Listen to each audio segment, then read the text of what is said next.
Hey guys, welcome back. Today I got another video for you, this time on my very first G.I. Joe mainframe. Really cool classified figure here, so I'm very impressed with him. Very cool, lots of accessories, so we'll get into those first, I think. I don't have his box. I accidentally threw that away, sorry. It took me a while to get around to reviewing this guy, I forgot. But first he does come with this computer here. Very neat accessory, I think. The printing is so cool on this. Look at all that detail on there. Even on this little panel on the side, and there's lots of sculpted detail as well. And the keyboard as well. Not a ton of detail there, but that's okay. And then even on the outside as well. And it folds up, articulated, so cool. And a handle, so it's like a briefcase. And look at the detail here. It's scratched up a little bit, but it's like a little grate here and stuff. The only problem with this is it's practically unusable in its computer form. If you noticed when I opened it up, the keyboard is the thin part and the top has all the weight to it.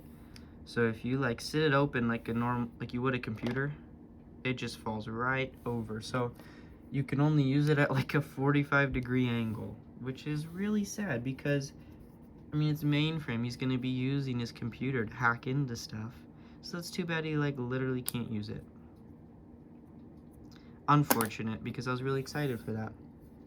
Next we'll get into his head sculpts, because he's got two of them. So first is his plain Jane face. He's got a little like side swipe crew cut here. I think it looks pretty good. Accurate enough to the OG.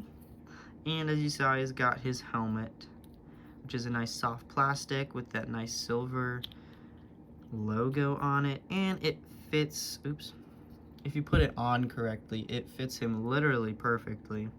Snug as a bug in a rug.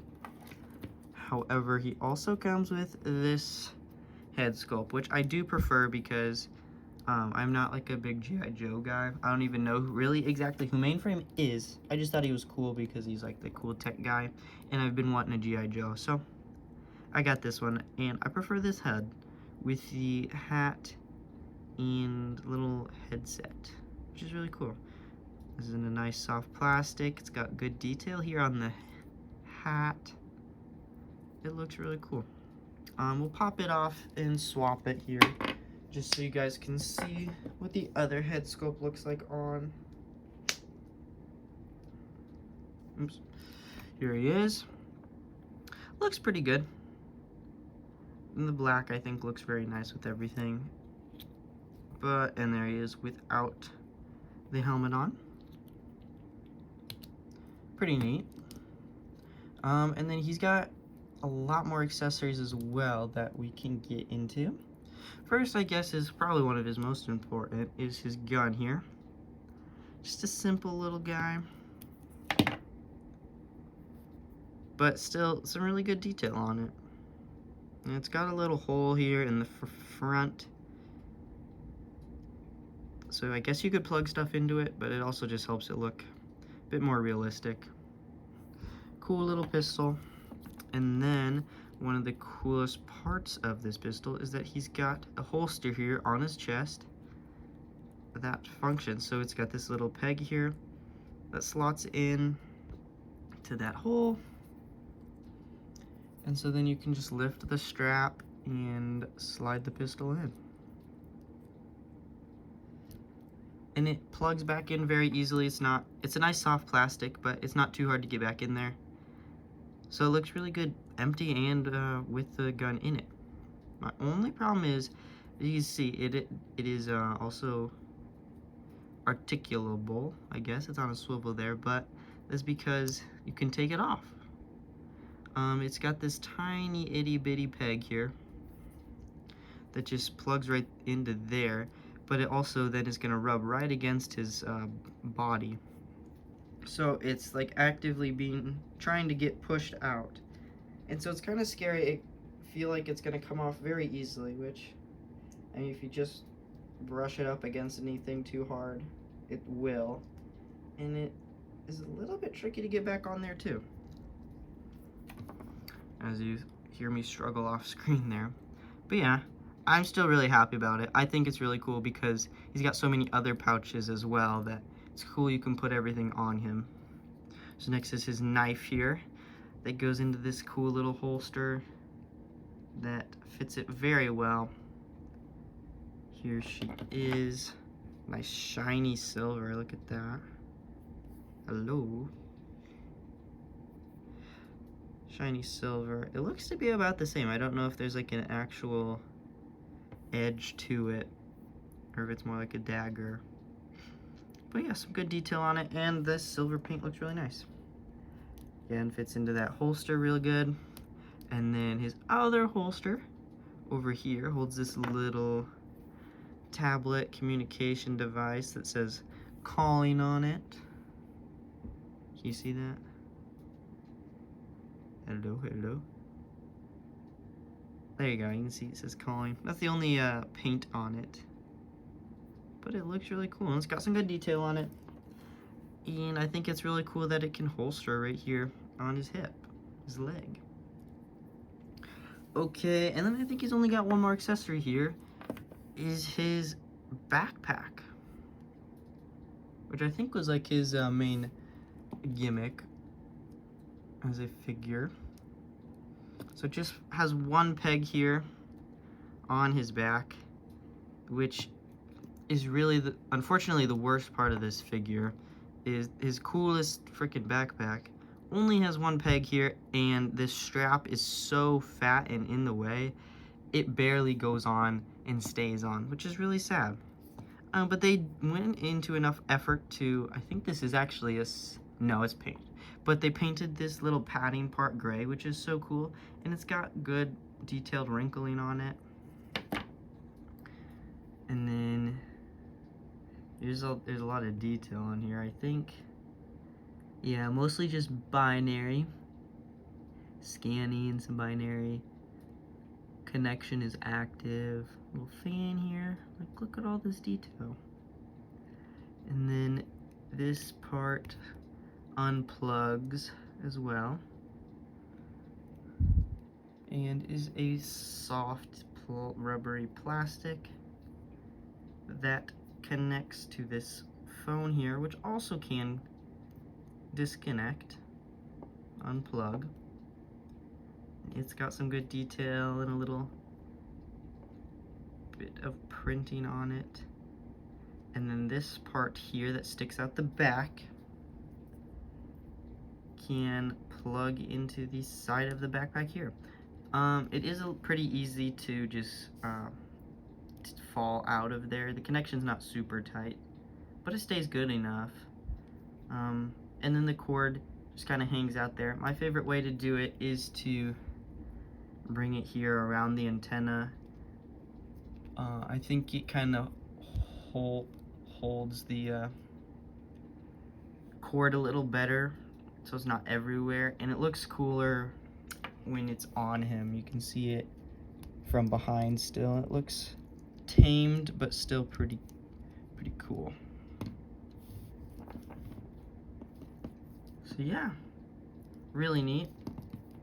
And that's just his accessories. We haven't even really talked about the figure yet, so let's get into that. First, I want to change his head back, because I do much prefer the other one, though.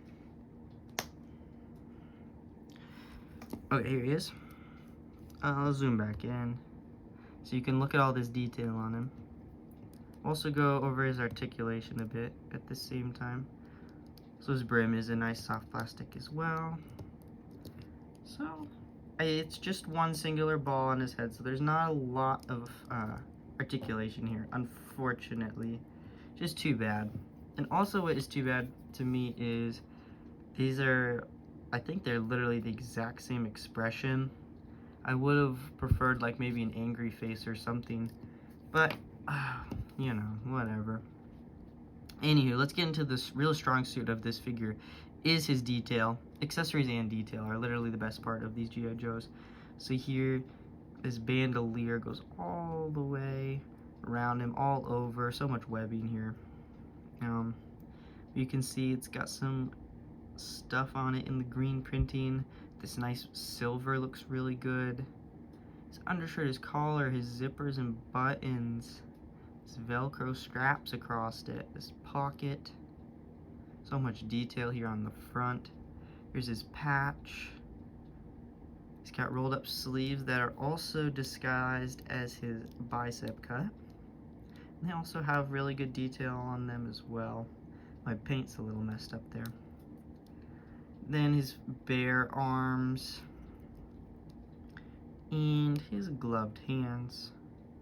Fingerless gloves, that is, which is really unfortunate because the paint on his fingers then comes off very easily. As you can see on that thumb, looking pretty gray already, and on the inside as well. So that's sad. But oh well. But yeah, then this plastic is separate. This whole black, all the black here, is pretty much a separate piece that is not really connected anywhere. It's just tight enough that it's gonna fit on his body. All these cool patches or pouches and stuff like that. These little wires, which add a very nice pop of color. That detail, his belt here, his pockets. So cool. And then he's got some nice knee pads, just some black boots. Another good piece of details here on his wrist. He has a separate piece of soft plastic that is free swiveling, and it too has some binary on it, and this nice cord adds some good color as well. So yeah, that's kind of the aesthetics of him. We can go over his articulation since I kind of did not do that. One thing I will say is it's kind of loose already, his shoulder area, pretty loose. But yeah, he's got butterfly joints that, at least they're there, but I don't know, they don't do a ton. Yeah, not a ton of movement there. However, his shoulders, good T-pose, good double jointed elbows, get you plenty of movement. Horizontal hinge here, decent vertical, average ab crunch, pretty deep, pretty good. His leg movement is a good highlight here, as well as his knees are pretty good. His ankles are not bad either. No toe or anything, but still good. Anyways, yeah, very cool figure. G.I. Joes are sick because all their accessories, all their detail are phenomenal and really what set them apart. So if you are looking for a cool little figure, Mainframe is definitely cool. They're about the price of like a Marvel Legend and stuff. I think they're both Hasbro. That's the right company, right? I think so. But yeah, he's cool. I don't know if he's the coolest G.I. Joe, but I think he definitely does the job. He's a cool little techie. So yeah, thank you guys for watching. I'll see you next time. Bye.